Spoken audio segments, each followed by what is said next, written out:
So today, what I'll talk about is something that might be new for many of you, and it's titled The Voltage Effect in Behavioral and Experimental Economics. Many of you may have never heard of the voltage effect, so we'll talk about what that means.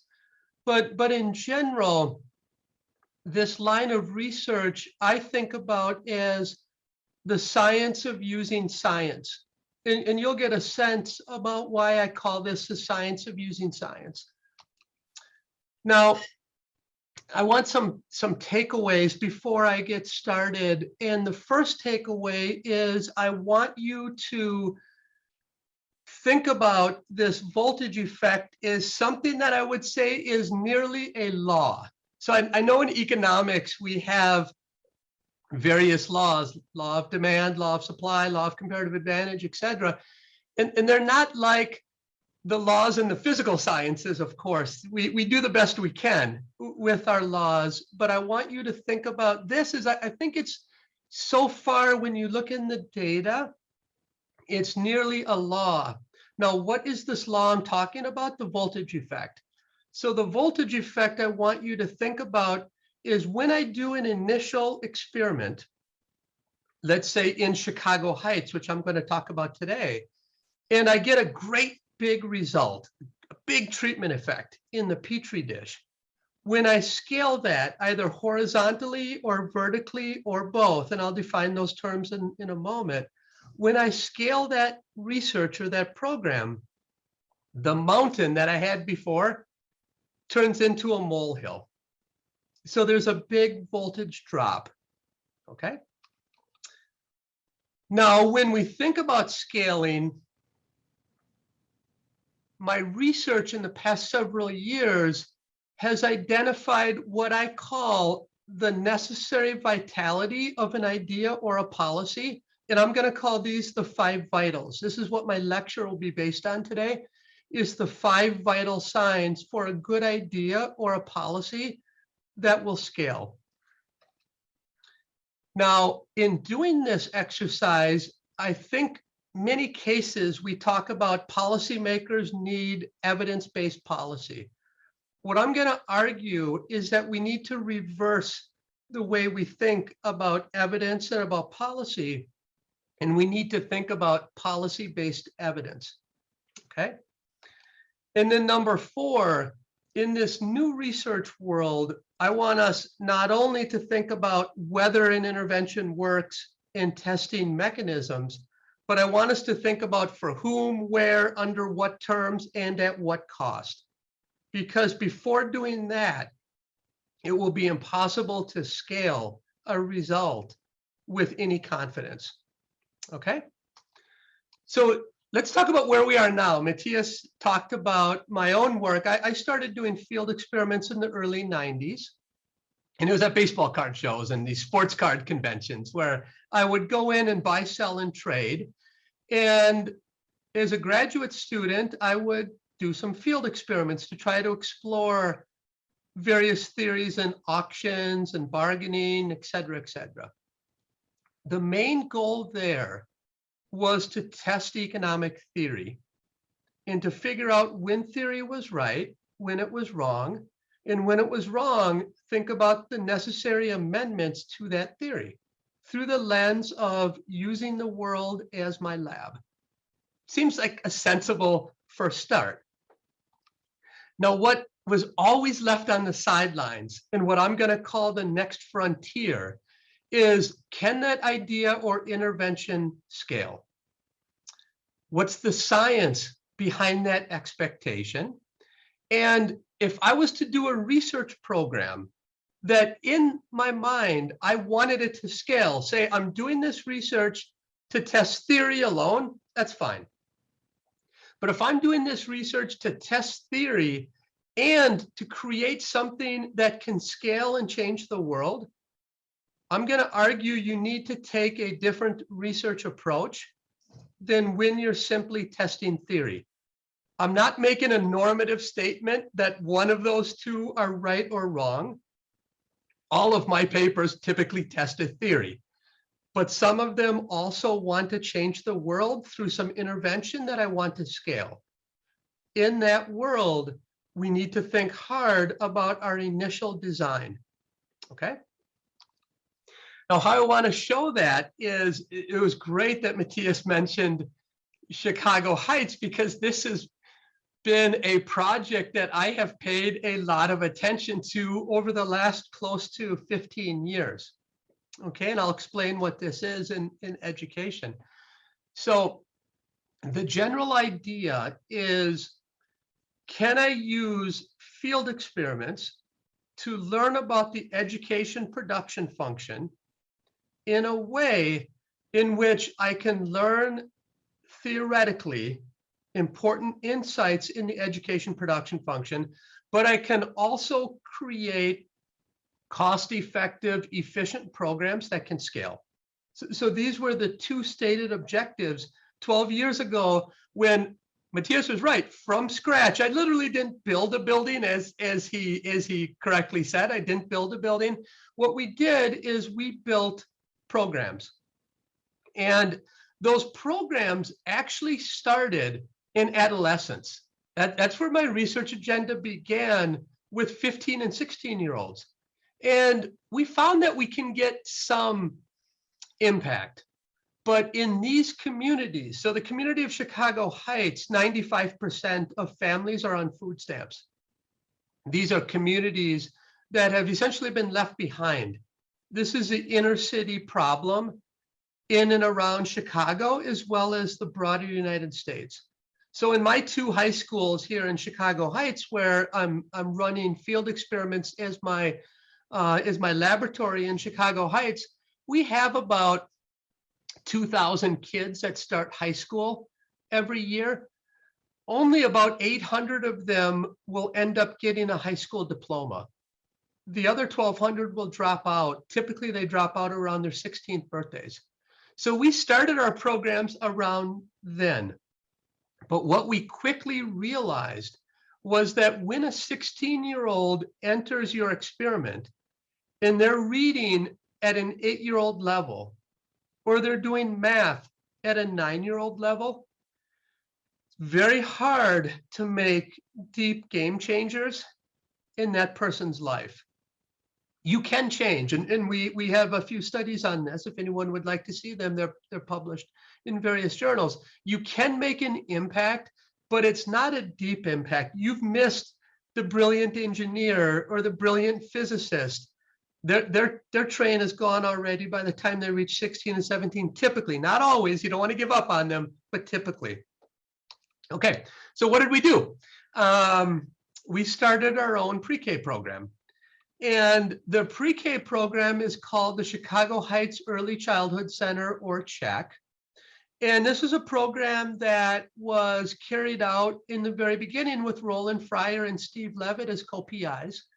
And the target population was 3, 4, and 5-year-olds. Okay. Now, I'm not going to dig into this because this is sort of the sideshow, but I want to just quickly tell you the design and give you some of our big results that we got that we're very proud of, and then we'll talk about where that took us. So let's go back to years 1 and 2 in this design.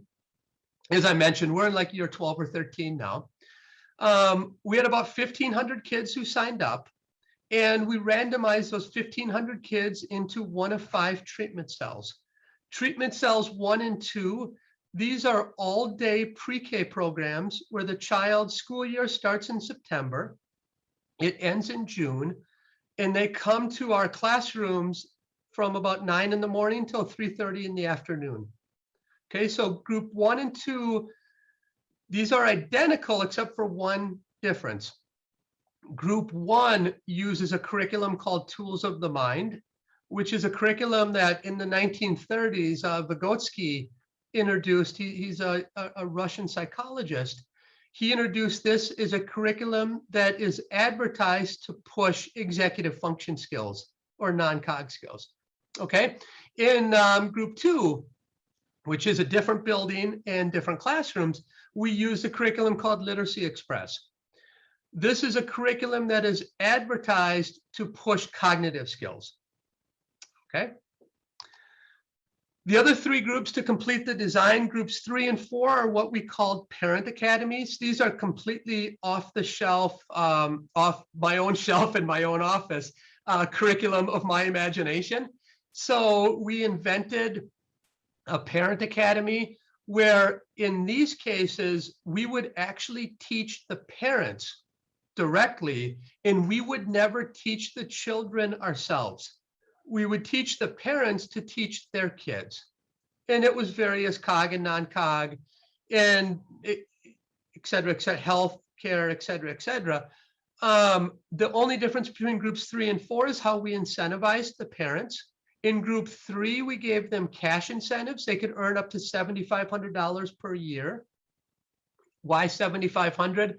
Because that was a cost per child in groups 1 and 2. Okay, so we wanted to equalize budget. Group 4 was a parent academy where we put, instead of giving them the cash, we put it in a college tuition fund.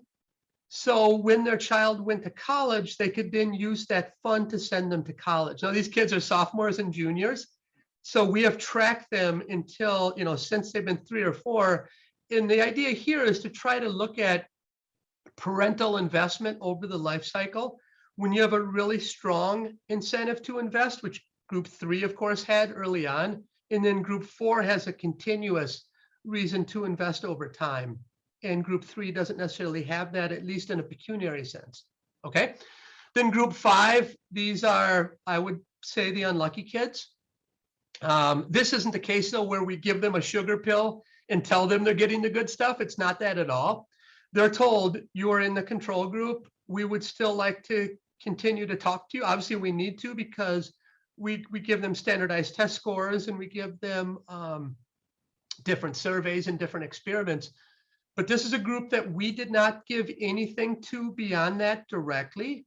And they could go out and get treatment themselves should they want. Okay, we did not stop that. We just asked them, of course, did you get other treatment? Okay, so that's the counterfactual that we're looking at. Okay, so here are some summary results.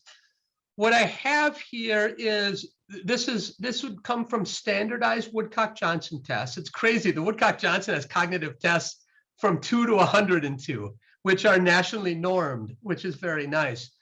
So what I have here is, on the y-axis, I have percentile change. And I have the 4 buckets of treatments.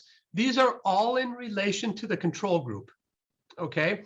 The first big bar is what happened from September to January. So the first few months of our program. The second bar is what happens from January to June. Okay. So 2 things jump out at me in this percentile change COG scores. First of all, Preschool Literacy Express does really well early on. Most of our kids enter around the 30th percentile. This shows you within 4 or 5 months, if you were in Preschool Literacy Express, you're close to the national mean in your cognitive test scores. Okay. And as the expert said, that does the best. Parent Academy does okay. Preschool Tools of the Mind does a little bit worse. That's the first thing that jumps out. The second thing is, our programs work really well early on. And then in the last several months, they don't work so well. They're sort of, well, Tools of the Mind keeps working a little bit, but the rest of them are kind of a wash in relation to the control. Now, on the other side, you have executive function testing. Now here, this kind of measurement is nascent. So unlike Woodcock-Johnson, which has been thoroughly gone through over and over again and normed, et cetera, measuring executive function skills is a bit like the Wild West. We've developed some approaches to measure them. All of you have as well. I've seen a lot of friends on the call. A lot of you have too. We've developed several methods. Here on the y-axis is just the percent correct change. So we had tests for the children, and we're just looking at how they've changed over time. The important thing, again, to draw out here is most of the results occur early. And secondly, but now Tools of the Mind does really well. So what we've effectively done is we've randomized some students into be high COG, some students to be high executive function. And then after our program, they go out to the public schools and we track them. And we look at, do they revert? Yes, a lot of them do. What can you do so they don't revert back to the control through time? Those are explorations that we have in our data. Okay, I'll leave that on the sidelines. We can talk about that later if we need to. But at this point now, you can imagine, this is about when Matthias visited me and I said, I got this great program. And of course, my past self says, I want every kid in the world to have this program. I'm so proud of this program. This program was developed over time using field experiments to develop a great curriculum. So we did 2 years, we did another 2 years developing a new curriculum. We put all that together and we created our own, what I would call super person curriculum. And I wanted to give it away to the world for free. I wasn't doing this to sell it. I wanted the world to have this program. So then comes the slap in the face, okay? The slap in the face is, well, Professor List, very impressive benefit profile, but don't expect it to happen at scale. I say, well, why is that the case? They say, it doesn't have the silver bullet. Like, I don't understand. What is this silver bullet that it needs to have? And then they say, all of the experts tell us how great their intervention is, but the treatment results aren't close to what they promise when we scale it. And then they go on to say, you know, there's this new field called implementation science, which started around 2007. And they say that it's because of fidelity, but we just don't know. Now, when you're confronted with this slap in the face, I just reacted like any scientist would.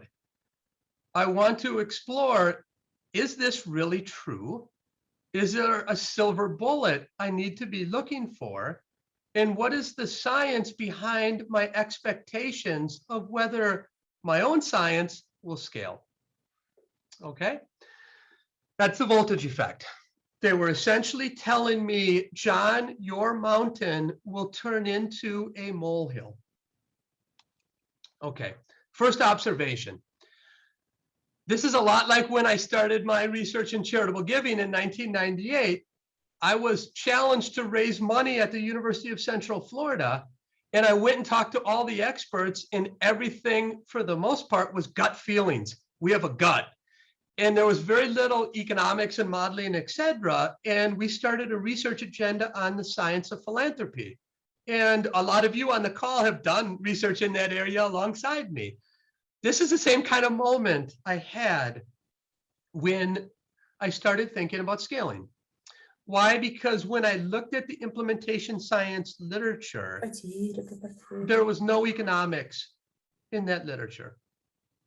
Now, my hope here is to begin by giving you an economic framework, and it will be one part theory, one part data, to figure out, is that a law? And are there ways that we can stop that law from happening? Essentially, I want to look under the hood of the knowledge creation market, and I want to look and see what are the incentives for researchers, for practitioners, for governments, for funders. What are their incentives that leads us to having a voltage drop? And can the model of economics help us understand not only those incentives and those behaviors, but how we can change them to make sure that we understand scaling and our results will scale? Okay, so that's this research agenda that I'm talking about today. Okay, so where did we start? Of course, like any good economist, we start by creating economic theory. And as I mentioned, the economic theory is published. I'll talk about the papers at the very end. It's more or less game theoretic papers that look at the various players in the knowledge creation market and in the scaling market and what their underlying incentives are. Okay, and that these are the 5 actors that play important roles in our theory. So you put that together with mounds and mounds of data. So the data comes from meta-analyses, from papers that do things in the small and then in the large, papers that try to horizontally scale, what a lot of us call external validity, going from one population to another.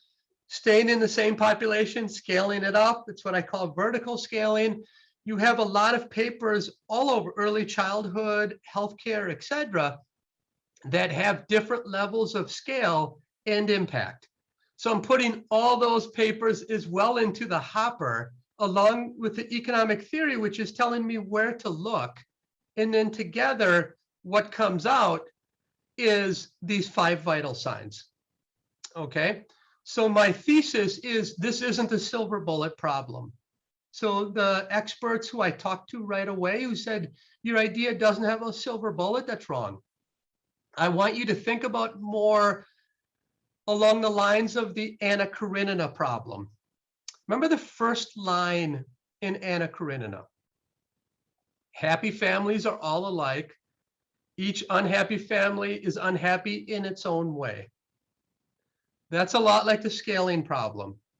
It's a weakest link problem where you have to have what I argue is 5 strong links. And if any one of them is weak, it will fail, or it will have a much smaller effect at scale than you anticipated. Okay, so in that way, you could think about it, let's channel our inner Tolstoy, and we can say something like scalable ideas are all alike. Each unscalable idea is unscalable in its own way. And I've found 5 major features about what makes them unscalable or the mistakes that people have made. Okay, now when we understand these vitals, I'm going to argue it really helps us understand the breadth and depth of your idea and policy. It doesn't mean it shouldn't be scaled. If a result works for a segment of the population, all I'm arguing is it's important to know that before scaling to everyone. Okay, so let's talk about those 5 vital signs. Now, what I'm basically doing now is an accounting exercise to tell you the 5 big reasons for the voltage effect. Now, sometimes you can have a high voltage, so a voltage increase, and I'll talk about those here too. The first one is the inference problem. This happens a lot in the data. The initial data have effectively lied. In our terms, we call it statistical error. The sample diverts from the population. Okay. Now, the import of replication is obvious to all of you. In the next few slides, I'm just going to borrow from this Maniitis et al. Paper, and I'm just going to take the equations just to show what's going on in the check data. Okay, so the idea is I found a result in check, and let's say that I had a prior pi of 0.01. I thought, you know, that has a 1% chance of being true. This equation down here is coming from the Maniitis et al. Paper. That's how we're going to update our priors. Now, if I run a first study, okay, my study, that 1% actually goes to 2%. Okay, so what I'm saying here is after I publish my paper, if you were deeply skeptical that check would work, you're still pretty skeptical, right? A lot of times people, especially policymakers, read a paper in a journal and they say, well, that's the truth. It's got to happen. 2% chance. Okay. Now let's say we have a replication of that. Okay, the replication here is a standard replication in Chicago Heights, drawing from the same population. Now the PSP, or the post-study probability, is 10% with 1 replication. Now it's 47 with 2. Now it's 91 with 3. You can see the power of replication just looking. If you put a little Bayesian twist on this, which is what I'm doing here, you can see exactly the power of replications. So just for an ocular glimpse, we have a small scale study, a benefit cost profile. We have the inference problem. And what I'm talking about here is that the benefits are much smaller than we thought, because in a false positive, there was never any voltage to begin with. So we should have never scaled it. A few replications can cure that. A large number of policies have been scaled that have simply been false positives. Okay, so one proposal, this is extremely ad hoc, but one proposal would be to say, before advancing policies, let's have a relatively strong PSP. Okay. Now, in practice, that'd be 3 or 4 well-powered replications. In the check case, what I would argue is, look, by the time you do 3 or 4 big replications of check, we're all going to be dead. So what you need to do is you need to take out the key non-negotiables of check and do them in smaller scale studies and make sure they work. And so I'm talking about replicating pieces now to make the scientific process go faster. Now, I think a positive externality of this claim or this proposal is that we're starting to value replications the way we should. In the social sciences, it's becoming more and more popular to think about replications, but it's been on the sidelines, as we all know, for too long. Okay, so that's proposal number 1, or vital sign number 1. Vital sign number 2. This is what I'm calling representativeness of the population. So I want you to think about this as it worked in Chicago Heights, and it's not a false positive. Does that horizontally scale, or does it spread to other populations? Like I mentioned before, a lot of times people call this external validity. Are your results externally valid, or do they generalize to different populations of kids? Okay. For check, of course, we had very poor families at check. Many of them only had one parent. They had race of a certain kind, backgrounds of a certain kind, SES, etc. That's my sample. And then the idea is it worked in Illinois. What about California? What about Denver? Etc., etc. Does it horizontally scale? In many cases, we have scientists that are presenting work that is clearly not from a representative sample. And there are incentives in our system that even if the scientist is not trying to be nefarious, they will still get a non-representative sample. Okay, so proposal 2A, we should reward scholars for producing results that replicate. Okay, right now that's typically not rewarded. If you find a tight 0, this is extremely important, and scholars should be rewarded for that. When you actually attempt to replicate, typically what happens is you gain one enemy and a paper that cannot be published in a top journal. That reward system is just fundamentally flawed if we want to be serious scientists and produce results that we can believe. Just look at the PSP slide, right? It's very clear we need to be incentivizing, scrutinizing people's work. Now, in this case, what the model teaches us is that with individual heterogeneities, remember, the people who are first in line for your experiment are likely those who expect to be helped from your program. So in a way, if you're just simply trying to maximize your sample size, you take the people who are in line first because you pay them the least amount of money. Guess what? If their expectations are correct, now that's a non-representative sample that will lead to a voltage drop. It's essentially what happens over and over again with firms, with governments. David Yang has a great paper showing in China this happens with localities in the central government. In terms of localities, just choose to do the policies that they know are going to work and have big effects.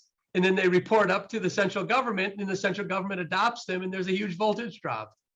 That's just what I'm saying here happens at the researcher level. That's happening at the provincial level in China in David Yang's great paper. Okay. So what I'm essentially saying is it doesn't need to be nefarious. It could be cherry picking by the scientist, but it doesn't need to be. And a voltage drop can still happen because of representativeness of the population. Okay, third vital sign. We always talk about, is your population of people representative? But we very rarely talk about, is your situation representative of where you're trying to generalize or scale to? Okay, so that's vital sign number 3. And I want you to think about this as the horizontal scaling that we just talked about meets vertical scaling. So you not only want to spread across people, you also want to spread across situations. And also, let's face it, in Chicago Heights, if I have to scale that up in Chicago Heights, guess what happens? There might be infrastructural problems in which I had to hire 20 people for the original teacher design. Now I might have to hire 20,000 teachers from that market.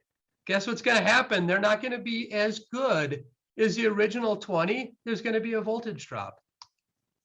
Okay, so this is basically what I just mentioned, is that we need to understand that when we vertically scale, that there are going to be constraints that we may face when we scale that we didn't face in the Petri dish. Okay, around Chicago, it'd be super, super hard to hire 30,000 really good teachers. Nearly impossible with keeping the same budget. Okay. Now, the 4 key results that come out, and this is sort of interesting for people like all of us who want to test theory and show the mechanisms or the mediators underlying that result. What's super interesting is that when the facilitators, the people who are rolling out your program, when they know the whys behind the intervention, they are much more faithful to the actual intervention itself. I say use technology whenever you can. Why? Because many times, if in the Petri dish we're giving 2 pills a day, when it gets scaled, a lot of times that becomes a half a pill a day. And it becomes a very different dosage. So you're scaling the wrong program. That happens a fair amount. Now, in this case, when you have policymakers and scientists, it's clear that as scientists, we need to give the non-negotiables, the things that can't change when you scale something, to make sure we have as big of results as we found in the Petri dish. These should be demanded and supplied by us. Now, something that's not done a lot is that usually the original scientist has an idea, does the experiment, publishes it, and moves on to their next topic. Very rarely does the implementation team take on the scientist as a full partner and say, let's roll this out together to make sure that your program is being rolled out faithfully. Now, this is not my slide. This is from the European Commission when I was at a presentation to the General Assembly. This is exactly why you want both people at the table. As scientists, you can see how we all think. This is our brain. I've worked with policymakers a fair amount, and I can tell you that this guy had it exactly right.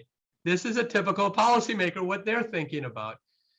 It can be magical or disastrous if you have both of these brains at the same table, but it can ensure that the negotiables are met at scale. Now, the proposal here in this bin is that, usually when we run our experiments, we're good Fisherians. And what I mean by that is Fisher said, one of his 3 legs of his tripod where you should always block. And we do block. We tend to block on age, gender, race, etc. That gives us power, gives us the ability to estimate conditional average treatment effects, etc. That's great. But what we also need to start doing is recognizing what are the situational features that could matter. In check, it could be as simple as the teachers are a very important component of check. So now I should sample bad teachers, medium teachers, and good teachers, and I should have them all in the program, and I should block or stratify on that characteristic. Then I can explore in the original design whether that is truly a non-negotiable. And we all can think of all kinds of different variables in there. Theory helps guide it, previous research helps guide it, etc. But we need to start blocking on situations too.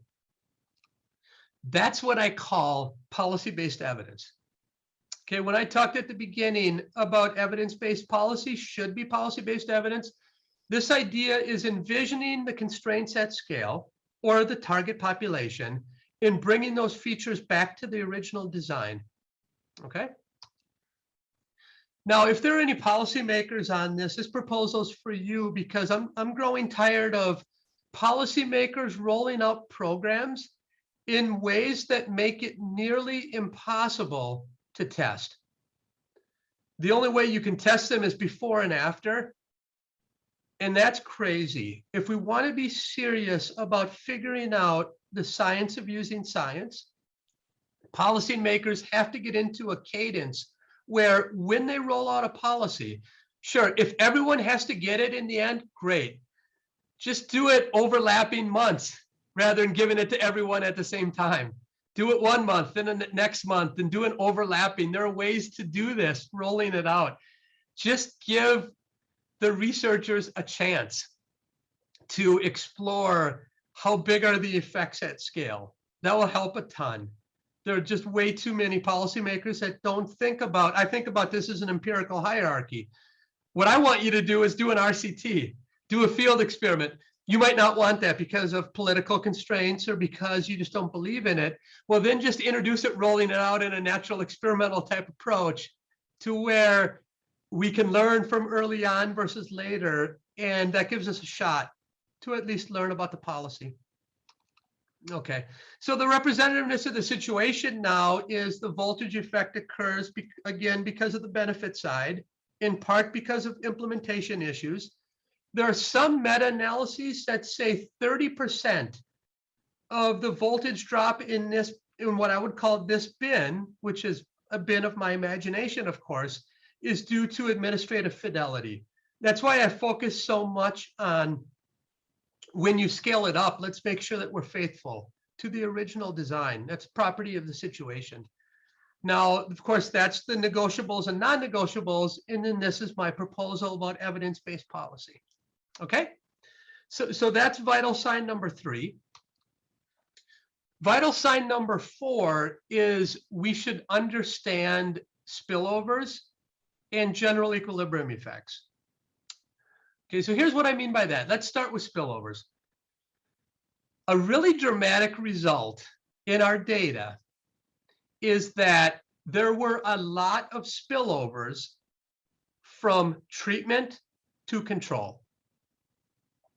Now, all of the good experimentalists on this call will say, oh my gosh, LIST has SUTVA violations. That's right. That's 100% right. There is a SUTVA violation. What it turns out to be is an interesting SUTVA violation, because what we estimate is that if you're a control kid, and if you have 11 treatment kids who live within 1,000 feet of your house, it's like you were treated yourself. So the control kids who live near treatment kids are actually giving us an artificial sign of being too good. That's sending us a signal that our program is worse than what it really is. Now, what's interesting about this kind of SUTVA violation is how these spillovers happen. And this is a paper called The Social Side of Human Capital that is a recent working paper with Fatima Momeni and Yves Sanu. What's super interesting is that part of it goes through the child and part of it goes through the parent. And the spillover that goes to the parent is of the ilk, whoa, you're in check, my kid's not. It gets them to sign their kid up for a different program more often if they hear other parents talking. What goes through the kid are the executive function skill development, which is really cool. So if you're playing with a bunch of treatment kids, your executive function skills as a control kid were much higher than other control kids who were not playing with other kids in treatment. So that's a really interesting spillover that we need to understand and recognize in our design. Spillovers here, of course, are those results that cross lines. Are those who receive treatment or don't receive treatment affected by others? Is there a SUTVA violation? You know, if the spillovers are positive, as I just talked about, we're underestimating the true treatment effect at scale. We're going to have a high voltage when we scale this now. Now, it's not all about treatment to control or control to treatment. There are also ideas and programs that have a lot of intra-group spillovers. Think about Facebook. If I had, Facebook's probably a bad example because of all the grief that, and it's rightful grief in many cases, that they're going through here in the States. But if you did an experiment where only 100 other people in the world had Facebook, I would say Facebook isn't that important to me.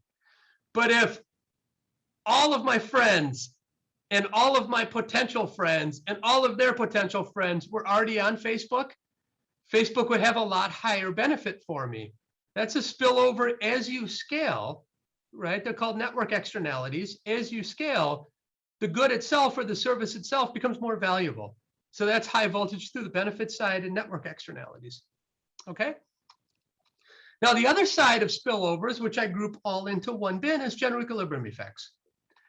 And we all know we typically run experiments by getting a sample that's drawn from a population, and we give some of the sample treatment, some control, and we say, what is the program effect, ceteris paribus? Okay? What you really want to learn is what is the difference in outcomes when every child in society is treated versus when no one's treated. Now, there are several examples that you can use here, but let's think about an Uber example. So I used to be the chief economist at Uber. And we did an experiment at Uber where we were trying to raise the wages of drivers. So what we did is we changed their rate card. What the rate card is it gives you what you're paid per mile and what you're paid per minute. That's how Uber and Lyft drivers are paid.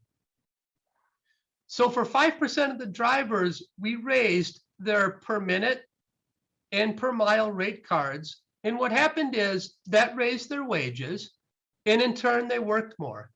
That's great. Guess what happened when we rolled that out to 95% of the drivers in the market? Their reactions were so strong on the labor supply side that it entirely undid the rate card increase, and everyone was the same as what they were before in an average wage per hour. What happened was they worked a little bit more, but they had fewer people in the car. So they sat empty more often, and that exactly equalized the pay increase. So the entire system now came to a new equilibrium, and it undid all the good stuff that we tried. That can happen in an idea. If GE effects are important, your first trials are meaningless if you're talking about scaling. They're teaching you about partial equilibrium where general equilibrium might be important.